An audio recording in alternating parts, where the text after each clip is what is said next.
Good morning, children. We shall continue with the fifth chapter. In our last class, we have seen the operations on rational numbers. We have seen the addition, subtraction, multiplication, what is multiplicative inverse, and then division. I suppose you remember the steps well, and by now you know it how to do it very well because I assume that you have completed the homework. Okay. Now look at the board.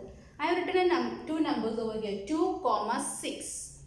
Can you tell me or can you give me three numbers lying between 2 and 6? I repeat, can you tell me three numbers lying between 2 and 6? Which are the numbers? 3, 4, 5. They are between 2 and 6. Okay. Here I have minus 5 and 5. Can you give me three numbers between minus 5 and 5? Minus 5. You remember the number line? In number line you have minus 5 and then you have minus 4, minus 3, minus 2, minus 1, 0, 1, 2, 3, 4, 5. It goes on, isn't it? So my question to you, between minus 5 to 5.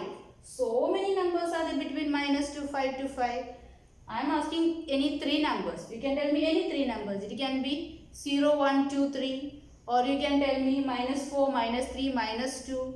Or you can tell me 2, 3, 4. Any numbers. So these are the numbers lying between the given numbers. Okay.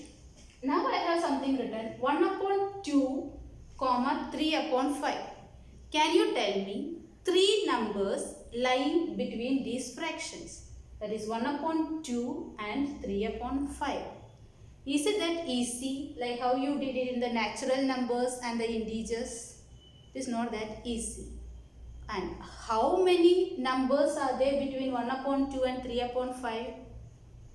You don't know. Okay. When I ask you how many numbers are there between 2 and 6, you know that they are natural numbers. So surely only so many natural numbers are there.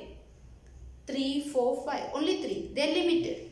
When I ask you these integers, how many numbers are lying between these two integers? There are also limited numbers over there. So they are finite group. I mean they are limited numbers lying between the any two given natural numbers or any two given whole numbers or any two given integers. But when it comes to rational numbers, there are infinite number of numbers lying between them. Infinite. As many as you can find out. There are so many numbers lying between any two given rational numbers. Let us see how we get it. First we have to make the denominators same. We have to make the denominators same. How do we make the denominators same? Find the LCM. Now look at the numbers 2 and 5. What will be the LCM of 2 and 5? You know that 5 is a prime number. 2 also is a prime number. So how did I tell you to get, if it is a prime number, how to get the LCM? To get the LCM, you multiply both of them. So 2 5s are 10. So 10 will be the LCM. So we have to convert the 2 denominator into 10. So that is an LCM. Because the first step over here is to make the denominators equal, same. Okay, so how do we convert 1 upon 2? These are called the equal fractions. Okay, so multiplying denominator by 5, we get 10. Therefore, we are multiplying the numerator also by 5. So when you multiply, 1 into 5 is 5, 2 5s are 10. Look at the second number, that is 3 upon 5. We have to convert this number also. So we are multiplying 5 with 2 to get 10. Therefore, we are multiplying the numerator also by 2. Then we get 6. Okay. Now, 6 upon 10, when you reduce it, reducing means whatever is common you remove. When you remove whatever is common, what is common? 3 is common. So when you remove 2 3s and 5, you are getting the same, sorry, not 3, we are getting 2 is common. So you have 3 upon 5. Okay. So when you look at this is the same number.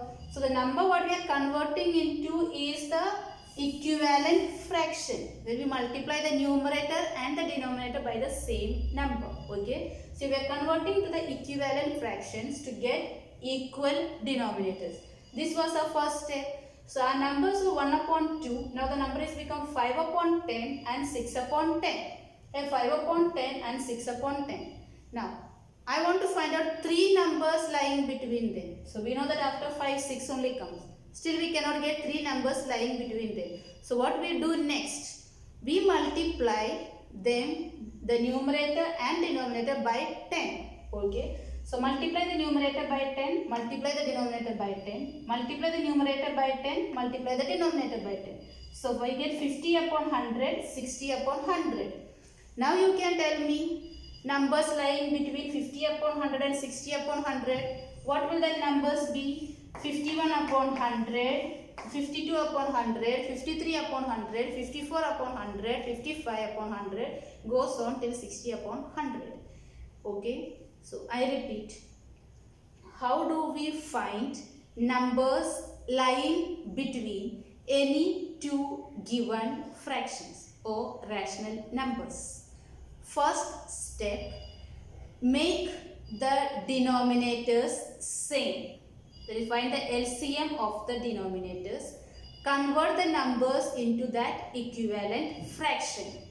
Second, if we are not getting the necessary numbers lying between them, then again you multiply the numerator and denominator by 10. Okay. First, convert them into equal denominators. Convert them into numbers having equal denominators by finding the LCM. Then, if you don't get enough numbers lying between them, multiply or find equivalent fractions multiplying by 10. That is, the numerator and the denominator you have to multiply by 10. Take practice set 23. Practice set 23. Okay. Let us look at practice set 23, question number 1. 2 upon 7 and 6 upon 7. Now we said the first step was to make the denominator same. If the denominator is same, then you look whether the numbers lie between 2 and 6, where you have enough of numbers. If not, you have to multiply the numerator and denominator by 10. But we know that we get 3 numbers lying between 3, 4, 5. Okay. 2 upon 7 is smaller than 3 upon 7. So which are the 3 numbers lying between? We have 3 upon 7, 4 upon 7, 5 upon 7. These are the numbers lying between. Okay. Look at question number 2. 4 upon 5 and 2 upon 3. Now the denominators are not same, so you have to make the denominators same. How to make the denominators same? By finding the LCM. What is the LCM of 3 and 5? Multiply both the denominators, so you will get 15. So convert 4 upon 5 into denominator 15. So you have to multiply by 3. So you are getting 12 upon 15. Okay. Directly in the next step, you multiply the numerator and the denominator by 10. So when you multiply, you will get 120 upon 150. Now take the next number 2 upon 3. First convert into a denominator having 15. So you have to multiply by 5 in the numerator and the denominator. So you multiply by 5 in the numerator and denominator, you get 10 upon 15.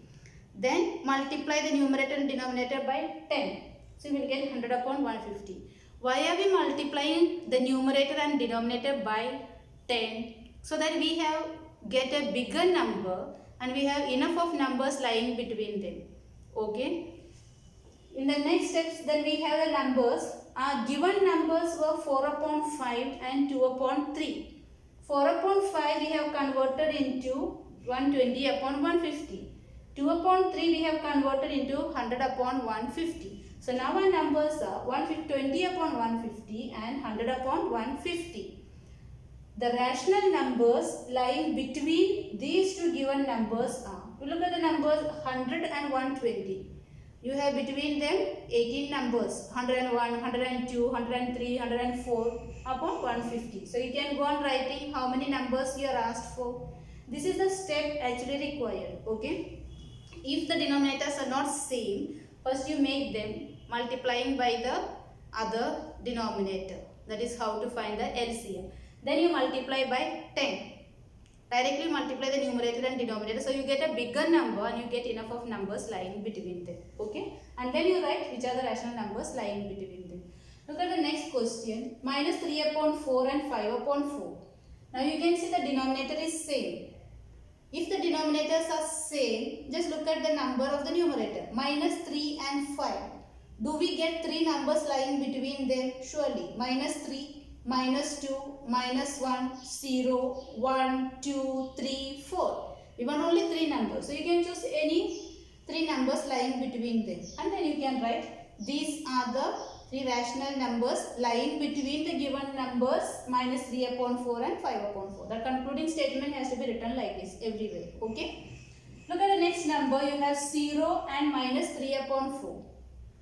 Now, 0 and minus 3 upon 4.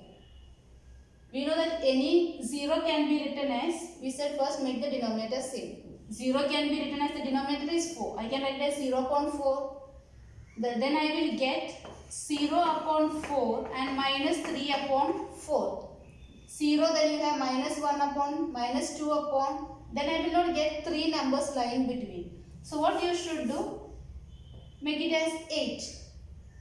Or you can multiply it as 10. You will get a bigger number. So you will get 0 upon 8 and minus 3 upon 4 you will get minus 6 upon 8. So the numbers you have now here is 0 upon 8 and minus 6 upon 8. So you see which are the numbers lying between them. You can also multiply this as 0 upon, when you multiply by 10 you will get 40. Okay. Then here you will get, it is same as minus 3 upon 40. Sorry, not minus 3, minus 30 upon 40. I am multiplying the numerator by 10 and I am multiplying the denominator by 10. So you can choose these two numbers also, that is 0 upon 40 and minus 30 upon 40. You get a biggest set of numbers. Whichever way you want, you can solve it. This should be a concluding statement. I repeat the step. First, check whether the denominators are same. If the denominators are same, then you check the numerator whether you get 3 numbers lying between them. If not, multiply the numerator and the denominator by 10 and get it. Okay, then you get a bigger set of numbers. If the denominators are not same, then the first step is make the denominators same by finding the LCM. Then you multiply by 10 the numerator and the denominator, you get a large group of numbers. Then you find it. Okay, there can be indefinite number of rational numbers lying between any two given numbers. Our numbers 4 upon 5 and 2 upon 3 is same as 120 upon 150 and 100 and 150. These are all called as equivalent fractions. So they are all same. Okay. There are some questions remaining in that practice set 23. That is for your homework. You try it. Follow the same step. First, make the denominators equal by finding the LCM. Next, multiply the numerator and the denominator by 10. Then you will get. Please write this as the concluding statement. Okay. Okay. Now, let us look at how to write a fraction in the decimal form. Decimal form means converting into, there is a decimal point in it. Okay. How do we write it? I suppose you have completed the homework, then only continue with this video. Okay. Converting the rational number into a decimal form. Look at the first number, 7 upon 4. Now what is the meaning of 7 upon 4? We are dividing 7 by 4. So in order to get the decimal form, we do the division of it. Okay. So divide 7 upon 4. In 7, 4 goes only one time. 1 4 is 4. When you minus, you get 3. Now when you look at this, remainder is smaller than the divisor. Remainder is smaller. 3 is smaller than 4. The moment you get this as small, the remainder as small, put the decimal in the quotient and add a 0 to that number. That should be at the same time. Put the decimal in the quotient and add a 0 over to that remainder. Now it will become 30. In 30, how many times 4 goes? 7 4s are 28. When you minus 2 is there, then you go on adding 0. 20, how many times? 5 4s are 20, you get a 0 in the remainder. So we are ending it over here. When we get a 0 in the remainder, the division is over. So what is the answer we got? 1.75. This is the answer. So we got a decimal over here. This is how we convert the given fraction into the decimal form. We brought a decimal over here. A simple division. Simple division. Only thing, when the remainder becomes smaller than the dividend, put the decimal in the quotient, add a 0 to the remainder. And then you continue with the regular way. Look at the next number, 11 upon 5.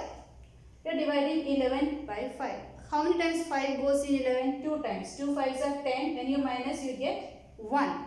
Now, the remainder is 1 and the divisor is 5. So, remainder is small. The moment this is small, put a decimal. Add a 0. Okay, now this is become 10.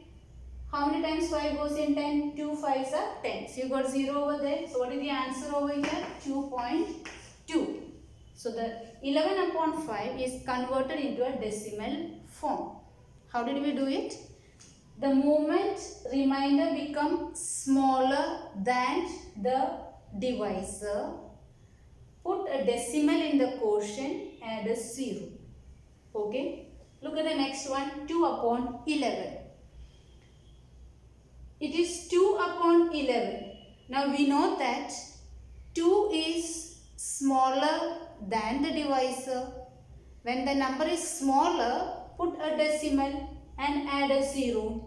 When the number is smaller, put a decimal, add a 0. So now what do we have? 20. So 1, 11 is 11. When you minus 20 minus 11, how do we get? 9. Add a 0. How many times it goes? 8 times. So 8 11s are 88. Minus what you get? 2. Again 2 is small, so you just put a 0. Only in the first time when this number is small, we put the decimal. After that we can go on adding the 0 to the number till we get the answer. Okay, now 11. What are you getting? 90. So you can see that it is repeating. 90 is coming. Again you will get 20. Again 90, 20, 90, 20. So it will be repeating like 1, 8, 1, 8, 1, 8, 1, 8 and goes on. Okay. So what is your answer over here? Answer over here is decimal. Started with decimal. 1, 8. Since that 1, 8 is repeating, we will not go on writing and we don't know till where. It will continue 1, 8, 1, 8, 1, 8. Okay. So what we do is we put a dash over it to show that the group of numbers, that is 1, 8, 1, 8 is going on repeating. Okay. And since we are starting it with the decimal, we put a 0 before that. It does not change the value. So we write it as 0.18. It is again and again happening. Okay. Now what is the difference in this division or in this decimal? Here we have ended with the remainder as 0. Therefore the division is terminated, completed. This is the answer, complete answer. Now whereas here, is it ending over here? It is not ending, but the numbers are going on repeating. So we call them as recurring fractions or recurring decimals. They are recurring fractions. It is not ending over here. It is going again and again, continuing again and again. Okay. Look at the next one, 5 upon 6. Again, 5 is smaller than 6. So we directly put a decimal. Once you put decimal, what you have to do? Add a 0. Now you have 50. 8 6 are 48. When you minus, what do you get? 2. So you add a 0, 20. How many times? 3 6 are 18. Minus, and you can see that again 2 2 2 2. It is again and again going on. So the next number will go on as 3 3 3 3. So how do we write the answer? What is the answer? 83.83. We will not write 3 3 3 3 3 3 goes on. So instead of that, since only one digit is recurring, we will put a dot on top. Okay. If it was a group of numbers, we put a dash. If it is a single number which is recurring, then we will put a dot on top of it. This shows that the number is not ending over here. It is recurring. So the next will be 3 3 3 3 3. It goes on and on and on. Okay. And to make it more neat, we will put a 0 before that decimal. You can add a 0 before the decimal here also. Okay. The next, minus 7 upon 8. When you have minus sign, just keep the sign there only. For the final answer, whatever you write will have a minus sign. since it is minus, you can directly write the answer will have a minus sign over there. Okay, so you don't have to even put over here, you don't have to put minus 7 over here, though I showed it over here. Okay, even if you don't put, it is fine. Even if you don't put it, if you put it over here, then you will put it over here also. But you can directly put it over here, so you know that it is going to be minus. Okay, once it is minus, it will be minus. Okay, now you have 7 upon 8. 7 upon 8. 7 is smaller, so we start with a decimal. The moment you put a decimal in the quotient, add a 0. So you got 70 now. 8 8s are 64. When you minus, what do you get? 6. You have 60. 7 8s are 56. When you minus, you get 4. Add a 0, 40. How many times? 5 8s are 40. And it is ending. So what is your answer? As I said, since you are starting with decimal, we will put a 0, 8, 7, 5. So this will be the answer over there. This is how you convert the fraction into a decimal form. It's just simple division. As normal, how you do the division. Only thing, when the remainder becomes small than the divisor, we don't stop over there. We put a decimal in the quotient and add a 0 to the remainder and then continue it. Sometimes the division will end, we will get a proper answer, that is known as terminating. Sometimes it is not terminating, it will not end. We can see that some numbers goes on recurring again and again. If it is a single digit that is recurring, you will put a dot on top, and if it is a group of numbers recurring, you will put a dash on top. You have the entire exercise. Practice set 24. Practice set 24. Please solve it. Okay, practice set 24. Please solve it. One more part is there in this, that is BODMAS. All of you are well aware of it. How to solve by BODMAS. Okay, what do you mean by BODMAS? First the bracket, division, multiplication, addition, subtraction. This is the order how we do it. That we will be doing it online when we meet in Zoom. Okay, so please complete this. What have we learned in this chapter? Operations on rational numbers, that is addition, subtraction, multiplication, division. How to find numbers between the given two rational numbers, and also how to convert the given rational number into a decimal form. Okay, please complete the homework and please do the necessary.